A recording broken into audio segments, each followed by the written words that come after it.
All right. Once again, this is Nards TV 51. Welcome back muli mga kababayan dito po sa ating munting YouTube channel. Medyo iba naman po ang ating pag-uusapan ngayon mga kababayan. Hindi po ito tungkol sa politics. Kundi tungkol naman po ito sa mga misteryos o kababalaghan na kung saan hindi ko alam hanggang ngayon po ito po pala ay pinag-uusapan.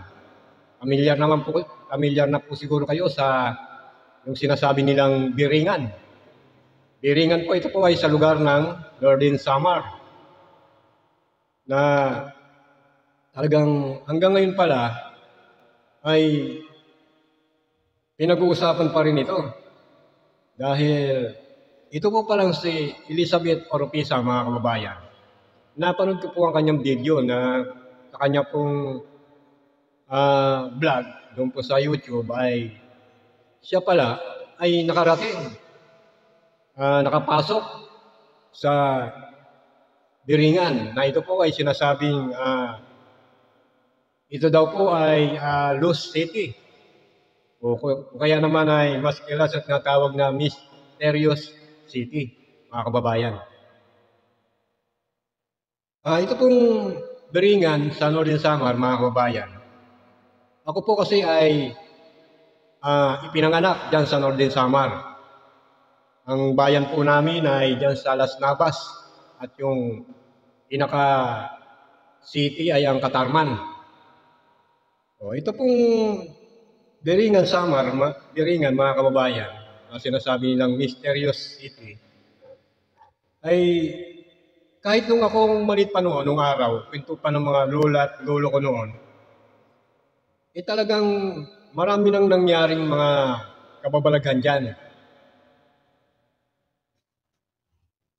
Naririnig ko na rin yan noon pa.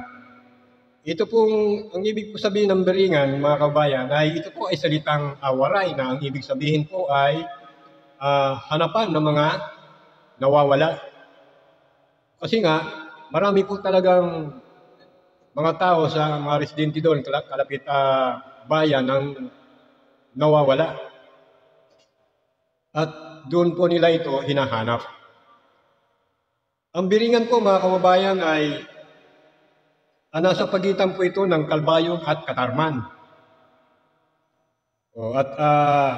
Ang Biringan ay nasa mga bayan po nito ay ang Gandara at ito pong Pagsanghan. Diyan nga po. Ang kwento pong ito mga kababayan, itong Biringan ay nagsimula po ito noong 1960 pa. Noon, ang totoo niyan, itong mga nagkwekwento na sila daw po ay nakapasok sa Biringan, pero maswerte sila at sila po ay nakalabas. At itong mga nakapasok sa Biringan dito sa Mysterious City, na kung saan nga po ito daw po ay ang mga naninirahan dito ay mga engkanto, sari-saring mga engkanto, diwata, ayan po ang naninirahan dyan. Sa kwento po dyan, mga kabayan, sa mga kwento noon, ng mga lula't lolo ko, may dalawang uri daw ang naninirahan ng mga engkanto at mga engkantada dyan. Mayroon masama at mayroon din namang mabuti. Noong una, hindi naman po ito pinapaniwalaan Kapag pinagkwento ka, itong mga nagkwekwento na sabi nga ay nakapasok daw doon, pag nagkwento sila roon, talagang hindi sila pinaniniwalaan. Kasi kapag nagkwento ka, sabihin nila, nasisiraan ka na daw ng bait. Hindi ka papansinin. O kaya yung mga kwento na yan noon, ayan, sa walang maniniwala. Pero sa paglakad po ng panahon, patuloy na may lumalabas na nagkwekwento na sila rin ay nakapasok din ng Biringan at nakita rin nila ang misteryosong lugar na ito. O kaya hanggat sa dumarami ang nagkwekwento na sila ay nakaranas, na sila daw po ay nakapasok sa Biringan, hindi na po ito na nawala yung kwento na ito. Mayroon pang kwento dito mga kababayan Noong 1960, mayroon pong nagbiyahing barko dyan na galing ng Maynila. At ito daw po ay punong-puno ng mga kargamento, mga kagamitan, mga materyales, pang construction, at may mga sasakyan pa na mga mamahalin. At ito ay bayad na at i-deliver na lang po dyan sa sinasabing ang Biringan. Pero yung barko po na yon, mga kababayan, nung nakarating po sila doon, yan sa Samar, hindi po nila makita ito pong sinasabing Biringan. Hindi nila ito makita. O kasi, totoo naman ito pong Biringan, talagang hindi mo po ito makikita sa mapa. Wala ka pong makikitang Biringan na lugar o bayan na nakalagay Biringan dyan po sa Northern Samar. Sa mapa, hindi po ito makikita. O kaya po ang ginawa nitong barko na dumaong dyan, na puno ng mga kargamento, ay dahil sa hindi nga po nila makita yung lugar na ito, inagpalipas muna sila ng isang gabi at sila po muna ay dumaong sa Port Naval, dyan po sa Biliran, upang magpalipas ng gabi. Pero habang sila po ay nagpapalipas ng gabi, bigla pong may tumawag sa kapitan ng barko at sinabing itinuro sa kanila kung saan nila i-deliver yung mga kargamento na yan. At doon nga, hinanap nila yung lugar na to, nagpunta sila doon. Sa pag-ano po daw nila,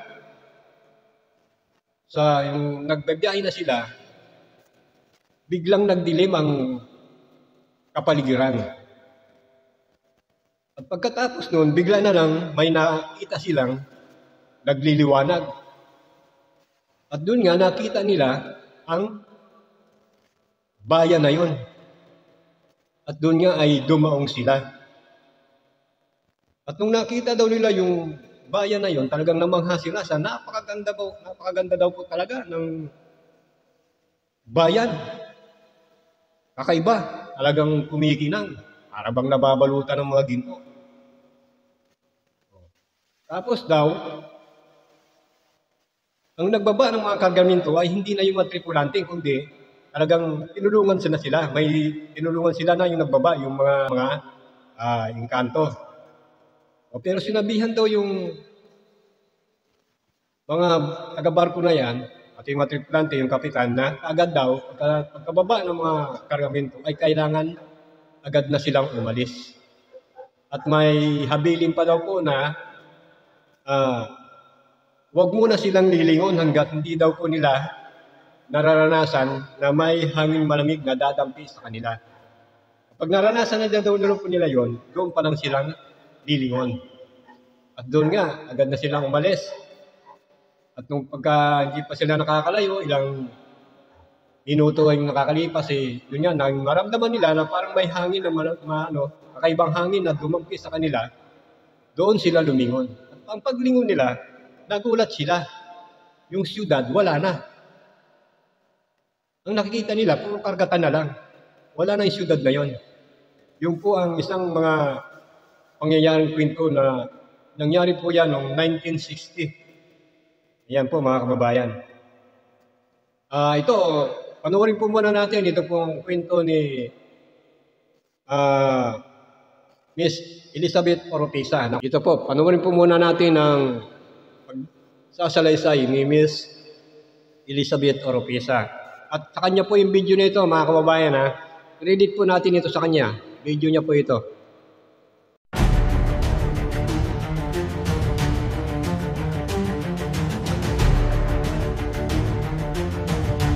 Kalma ko kasi ice cream.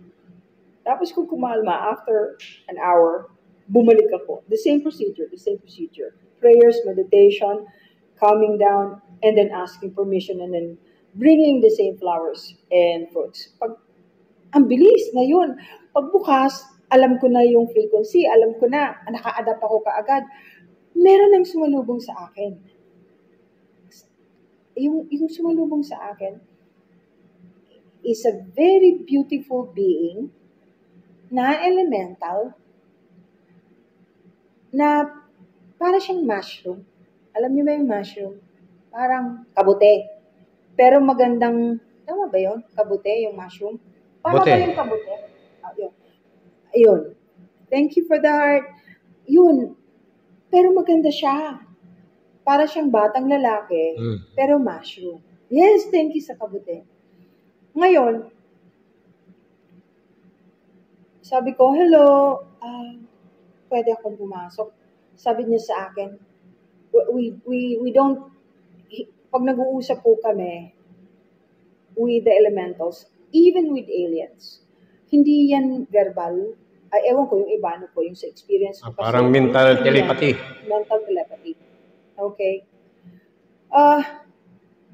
Ang sabi niya sa akin, you are welcome. Welcome po kayo dito.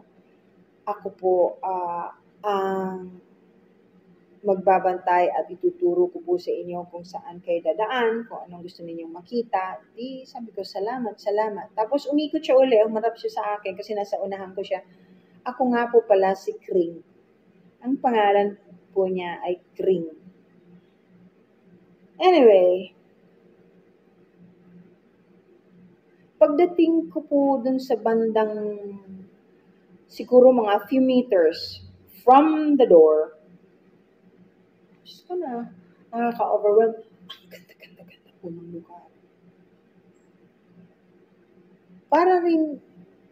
Para akong nasa loob ng dome, pero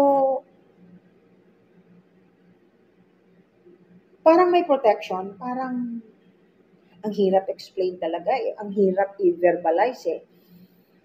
Maraming crystals sa loob nga pala. Maraming crystals sa loob. May different beings, may mga engkanto po doon na magaganda, na maraming malungkot, maraming nakiusap sa akin. Hindi po ako nagtagal masyado po Basta nakita ko, meron din ibang beings na hindi elemental na nandoon, who's actually taking care of them and helping them survive. Ang kinalulungkot po nung parang pinuno na nakausap ko, ang sabi nila, sana daw ipaalam ko naman sa sangkatauhan o sa atin mga tao, humans, regular humans, na huwag ubusin ang mga puno. Huwag patayin ang mga puno. Huwag dumihan ng mga tubig. Huwag itapon ang mga basura sa tubig. Igalang ang mga bundok because we coexist with them. Pag may nangyari sa kanila, wala na silang matirhan ng dahil sa atin. Magbabayad pa rin po tayo. Ganun yun. Katulad po ng pagkalbo ng mga bundok. Baha ang sanhi. Nagkakaroon po ng baha. Pagtapon ng basura sa mga lugar. Yung kaingin po yata ang tawag doon, yung pagsunog. Alam niyo po, apektado tayo dyan. Pati mga bundok nagagalit. Di niyo ba napansin, sunod-sunod, more than 20 volcanoes are erupting all at the same time. Hindi pa lang, malungkot talaga. Malungkot talaga. Ay, tama yun. Tama pala yung sinabi ko, kaingin. Yun ang bili nila sa akin. May mga bagay silang sinabi sa akin at meron pong ibang beings to na hindi na ayaw nilang sabihin ko o ipaalam sa inyo. Yung mga tumutulong na nandun, ayaw nilang malaman kasi parang, ewan ko po, hindi ko po sure yung reasoning nila, pero baka iniisip nila na baka lalo silang mabulabog o hindi pa tayo handa o hindi pa handa ang lahat ng mga tao para malaman kung sino yung mga nandun na talagang tumutulong. And the ones who are helping them now are the same ones that were helping us also even before, even way back during the time of the Nephilims. Okay, yung unang panahon ng mga tao po kasi may mga giants. Mga giants. May mga higanti noon eh. Palit. Tayo yung naging normal. Yung tinatawag kong mga higante noon, yung po sila po yung tinatawag noon ng sila yung mga anak ng Diyos, yung mga higante. Ayan po sa Biblia. Tuloy. Pero nababoy natin ng husto ang kalikasan. Ang dami na pong... Anyway, balikan ko yung biringan. Nagpaalam na po ako. Sabi niya sa akin, sige, makakabalik ka dito. Pero sa ngayon, huwag ka na munang magtagal. Marami nga ayusin dahil may nagbabantang hindi maganda itong Kapaskuhan. Ang sabi nila, maghanda lang tayo dahil maraming kabusitan na maaring mangyari sa atin ngayong month of December. Hindi ko po alam kung ano yun. I do not, at saka nga pala. O yan ang abangan natin mga kababayan.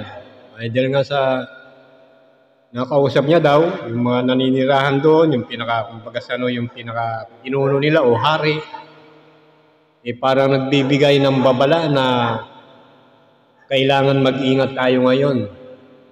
Lalo na itong darating daw na December dahil baka may hindi magandang mangyayari. O yun daw po ata ang babala ng kanyang nakausap. Tuloy po natin. Ito po, sandali lang ako doon, pero feeling ko talaga namang, wow. Yung mga tao po doon, parang hindi nakasayad yung paa sa lupa. Tapos mayroon pong mga lumilipad. Kasi ang laki-laki nun eh. Hindi po siya parang Atlantis na style Wala pong yung sobrang lalaki na crystals. Pero maraming crystals. Hindi rin po siya off-ear. Okay? Hindi po siya off-ear. Thank you for the heart. Yun. Tapos, hinatid ako palabas. Paglabas ko, pag-uwi ko, alam niyo yung amoy na naamoy ko doon, nag-stick sa damit ko. Naamoy ko pa rin. Ang sarap sa pakiramdam. Thank you. So, ayan, yung mga may gustong itanong, magtanong po kayo. Nagpaalam po ako ng maayos. May mga nakilala po ako doon. Ay, mabait sila. I know, di ba yung... Ano ba yung Wakanda? Sorry. Di ba movie yon yung Wakanda? Ha? Okay. Modern looking ba? You mean parang Makati?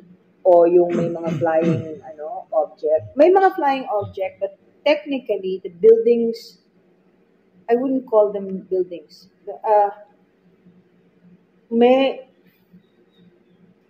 Yung structure nila, malambot sa mata.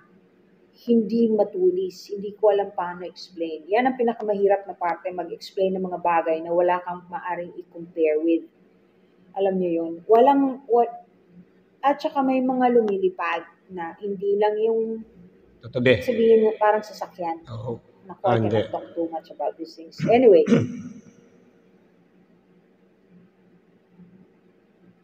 Hindi ko nga po alam kung ano. Ang sabi lang sa atin, ang sabi lang nila, sabihin ko daw sa lahat na mag-iingat lang ngayong December kasi hindi maganda ang panahon ng December.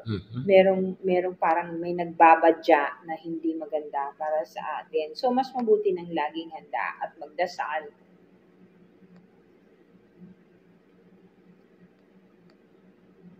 Ay, ang bilis. Sandali lang, ha? Dadahan-dahan. Rizal, can ordinary people visit their ask permission lang at pumayag sila? I guess, but remember, okay, you can try. Pero remember, kung hindi kayang mag-adjust ng body mo sa frequency ng lugar nila, it's very dangerous. Very dangerous. Yun yung mga hindi usually nakakabalik or yung nag-try, hindi makapasok. So even if they give permission, parang may screening yan eh. They're very kind. They're very nice. Ini-screen nila, tinitingnan nila yung kakayahan ng tao kung kayang pumasok at mag-adjust sa frequency nila. Kasi the universe, the whole universe, magkakaiba yung frequency. Magkakaibang level, magkakaibang frequency. Ang reason kung bakit yung sinasabing may third eye, actually yan yung tao, yung katulad ko, ang frequency ng pagkatao ko po ay kayang mag-adapt o dati nang medyo iba.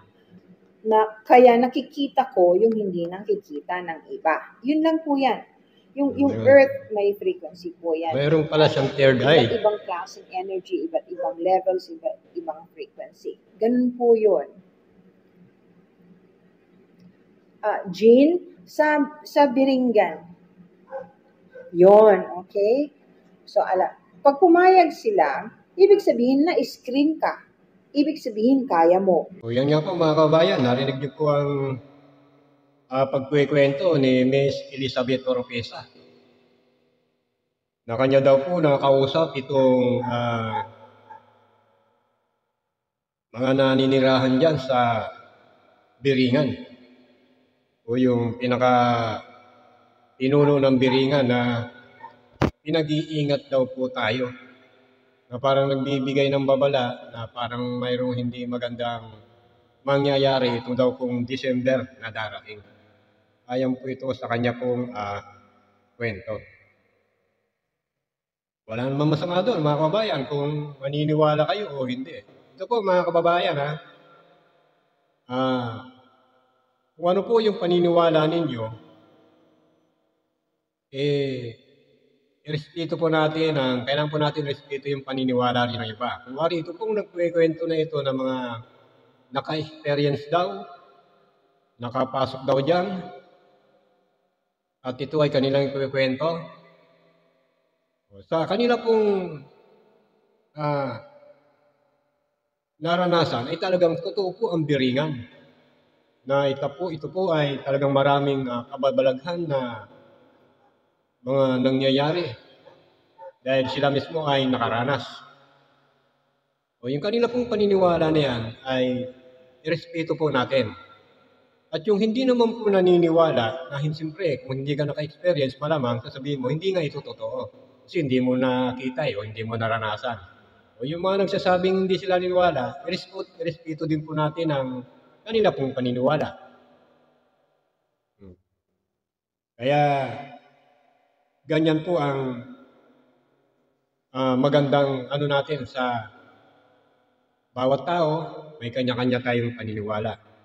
Pero base po sa mga kwento, talaga pong marami po talaga ang naka-experience sa lugar na sinasabi niyan sa Biringan, sa Northern Samar. At sabi pa nga ng iba, sa mga nakaranas nito, ang Biringan daw ay isa po itong maunlad na siyudad. Na ito daw po ay parang napapalumutian ng mga ginto. Ayon po ito sa mga pinagpakitaan o nakapasok doon. Base sa kanilang kwento ay talagang napakaganda daw po talaga ng lugar na yan. Parang isang talagang sibilisadong city na napakaganda ng mga struktura nila, malinis, maganda raw talaga. Lahat ng mga dyan na nakapasok daw yan ang kinukwento nila, napakaganda. Kaya nga, kapag ka nakapasok ka daw dyan, kung ikaw kung baga dito sa mundo nating pinaglalakbayan dito, kung marami kang problema, marami kang suliranin sa buhay, kapag nakapasok ka daw dyan sa isipin mo, wag nang bumalik dito Isipin mo, doon ka na lang manirahan. Kasi napakaganda daw talaga ng lugar na yan dyan sa Biringan. Yung sinasabi nila.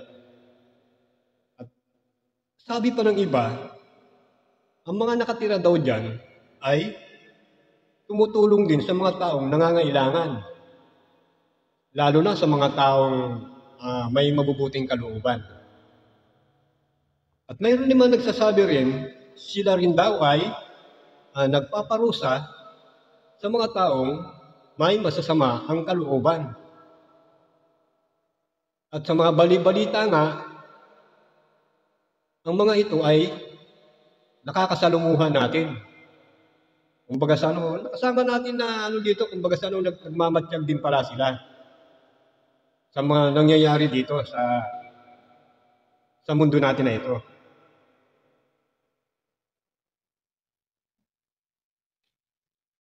At ang sabi pa ng iba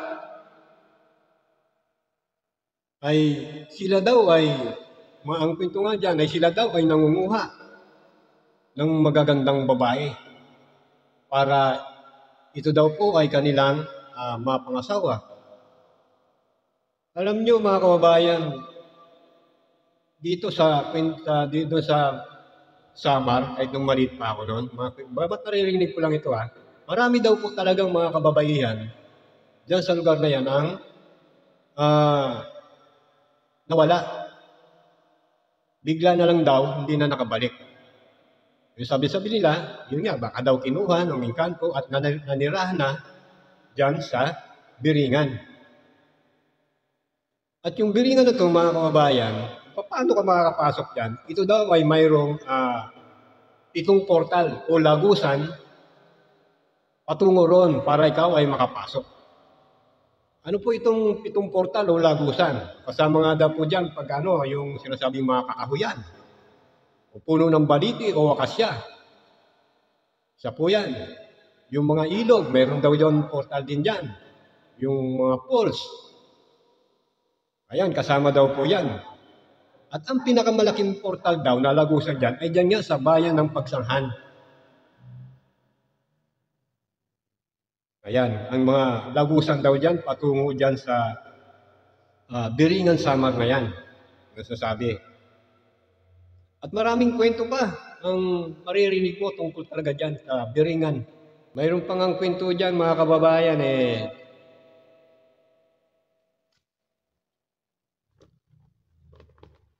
mayroon daw nakarating dyan sa Biringan na ito naman napanood ko lang din sa pero ito sa base sa nakalagay doon true story daw na nangyari. Na ito daw magkakaibigan ng magkakaklase. Mayroon daw silang nakaklase na babae. At yung babae na to ay taga-Biringan. Ngayon, niyaya daw sila diyan sa Biringan dahil sinasabi daw pesta sa kanilang lugar. Niyaya niya daw itong mga kaklase niya. Pero meron isang babae na kaklase nila na hindi nakasama. O ngayon, sabi nung nagyaya na taga-Biringan Samar, ito raw na babae na to, napakaganda daw talaga. Itong babae na to, nakaklase nila na nagyaya na ito pala ay nakatira sa Biringan.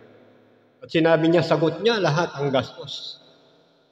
Pamasahe lahat. Gastusin, pagkain, sagot niya lahat. Sumama daw itong mga klase niya, 5 ata sila o 4. Pero ang mga ito, lumipas daw ang ilang araw, hindi na bumalik ng Maynila. Hindi na nakauwi. Kasama na nga itong nagyaya sa kanila na yung babae na ito na maganda, na taga-Biringan Samar. Hindi na ito nakabalik.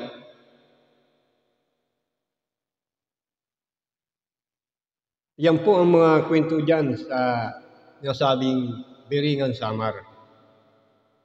Kaya pala naalala ko, nung bata pa ako, lagi sinasabi nung lola ko noon, kaya pala pagkahapon na, madilim pa lang, pinagbabawalan na kami naglalaro sa gusto nasa loob na ng bahay.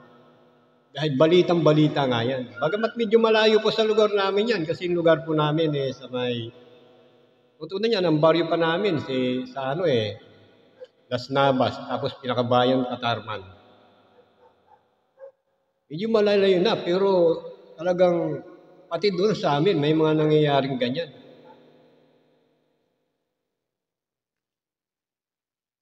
Ako naman, hindi naman ako naniniwala dyan kasi nung bata pa ako. Pero hindi ko alam, kaya ako tinapik ko mga kababayan, na hanggang ngayon pala ito ay pinag-uusapan. Katulad niya ito si Elizabeth Oropesa, na kahit bago lang po yung post niya na yan. Hanggang ngayon pala, itong biringan, pinag-usapan. At alam niyo po ba mga kababayan, na hindi lang po dito sa Pilipinas yung pinag-uusapan. Umabot na po yan sa buong mundo, yung balita na yan. Kaya nga po yung biringan Northern Samar yan, sikat na sikat po yan. Hindi lang po dito sa Pilipinas, kundi sa buong mundo. Pinag-uusapan po yan. I-research nyo po mga kabayan para baka sabihin nyo hindi totoo yung sinasabi ko. Totoo po yan.